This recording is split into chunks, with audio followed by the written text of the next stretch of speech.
So this is our ATM tutorial. You'll have 5 parts to this program, and this first part just introduces you to the program that you'll be writing throughout the lessons in this unit. And then at the end of this unit, you'll be posting a copy of your completed ATM program to a discussion prompt. So this is my sample run. I'm going to print a welcome message and then a menu. And I'm going to ask the user to enter in an option. So they can either see their balance, make a deposit, make a withdraw, or quit. And if they choose something other than 1 through 4, I'm going to give them an error message, and I'm going to keep prompting them until they give me a 1 through 4. So when they first enter a 1, their balance is 0. So when you start off the program, their balance is $0. So then I'll print the menu again, and this time they enter a 2. And I'll ask them for the deposit amount because 2 is to make a deposit. And then I'm going to validate for valid money amounts, meaning they can't enter anything negative. So no negative dollar amounts allowed.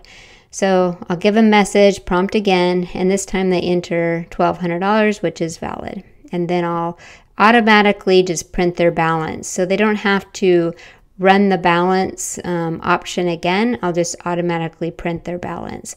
Then I'll show the menu. And then this time, if they choose to look at their balance, it'll print their balance. Then I'll do the menu.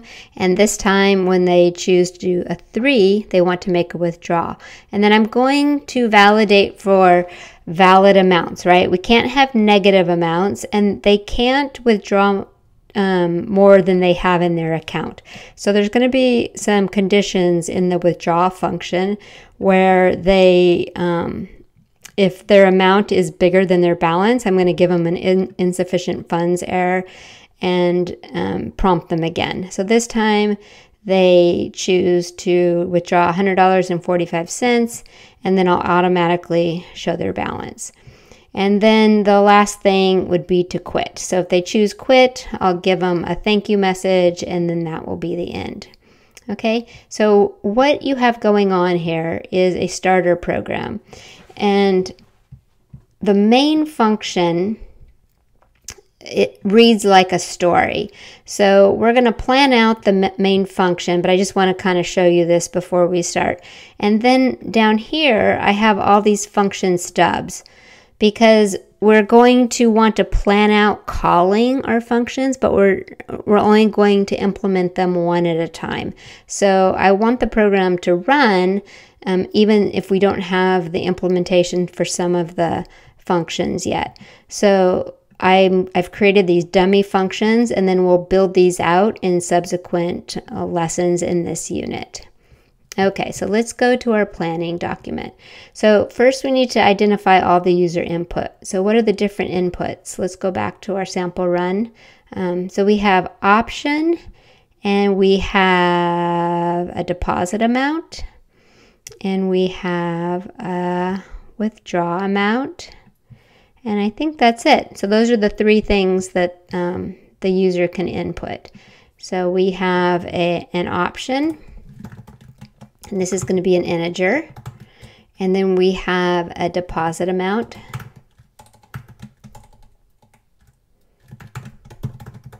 And that's going to be a floating type, right? Because we want to be able to handle decimals. And then we have a withdraw amount, and that is also going to be a float. Okay. And so what are the program outputs? So the outputs, let's go look. So anything that's the balance, that's going to be an output. So in the menu and the prompts, right? So the output is going to be the balance, and that is a float type, right? And then we have the menu, that's an output, but it's just text, so we'll just do that in our calculations. So what calculations do we need to perform? Well, for the deposit, we need to add a deposit amount, right? So for if they do a deposit, we want to add that to our balance. So the balance would be the balance plus the deposit. And the withdraw, I mean the balance, we would subtract the withdrawal.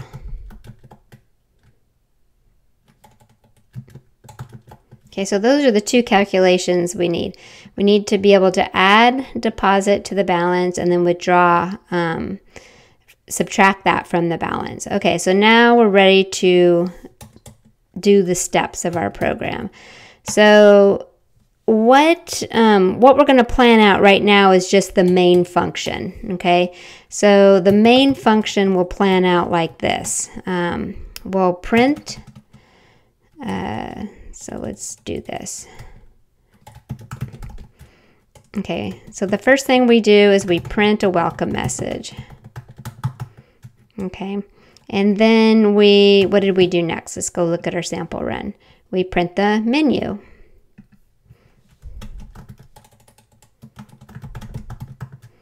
Okay, and then what do we do next? We prompt them for an option and then we read it in. Okay, so and we're going to want to do a validation, right? So while the option is invalid, we want to prompt for option, and we want to input into option variable, okay, because we defined that up here. So while the option's invalid, so there's more code that we're going to have to do, right? And so what is that code? What makes a option invalid? So while the option is not 1 through 4, okay? So while it's not 1 through 4, we're going to prompt and then input. Okay, and then what are we going to do next?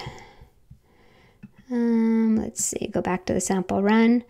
So then once we have a valid option, then we need to do that work, right? So the next thing we're going to do is if the option equals 1,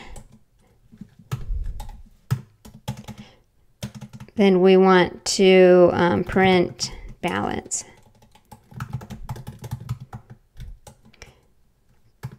Else, if the option is equal to 2, we want to prompt for the deposit amount, right? And then we want to add to the balance. Okay, if the option is equal to 3, I think I went out of order here. This is an 11, so 12. If the option is 3, sorry. If the option is 3, we're going to prompt. We're gonna handle with the withdrawal. And so what I'm going to do is, instead of putting all of this in here, I'm just going to condense this, and I'm going to just say we're going to handle the deposit. And this would be, we're going to handle the withdrawal. And then the last thing is, else we're just going to quit and print goodbye.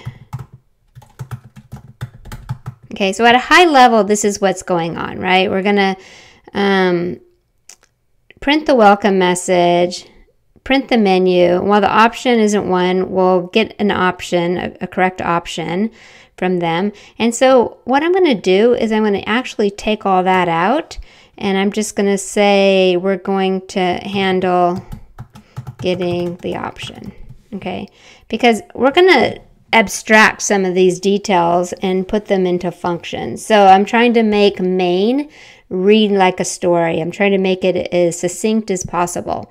So we're going to print the welcome message, print the menu, handle getting the option. And then if the option's 1, we'll do that. We'll print the balance. If it's 2, we'll handle the deposit. If it's 3, we'll handle the withdraw. Else we'll print a goodbye message and quit. Okay, so the only thing is we want this to go over and over. We need a loop, right? So where should we put the loop? So we're going to print the welcome message and then print the menu. And I guess we could add it right here, right? So we could say while loop while the option is not equal to 4, right? Because as soon as it's a 4, then we're going to quit. So as soon as, while the option's not a 4, we're going to do all of this stuff. Okay, I'm just going to tab that in. And then, of course, my numbers now are all messed up. So that's a 3, 4, 5, 6, 7, 8, 9, 10, 11, and 12. Okay, so I think we're good for now. So I think this is a high level for our main function. And then in other videos, we'll go over the different functions. But so this is the planning. This is like the high level planning of the main function. Again, it should read like a book. So in main, we can see that this is exactly what I'm doing. I've created my option and my balance variables that I've defined in my my planning document, printing the welcome message. While the option's not quit, I'm going to show the menu, get the option, I'll handle balance, I'll handle the deposit, and I'll handle with the withdraw. Okay, so that should have you started. So go ahead and make a copy of this, and then in the next video, we'll start building out some of the functions.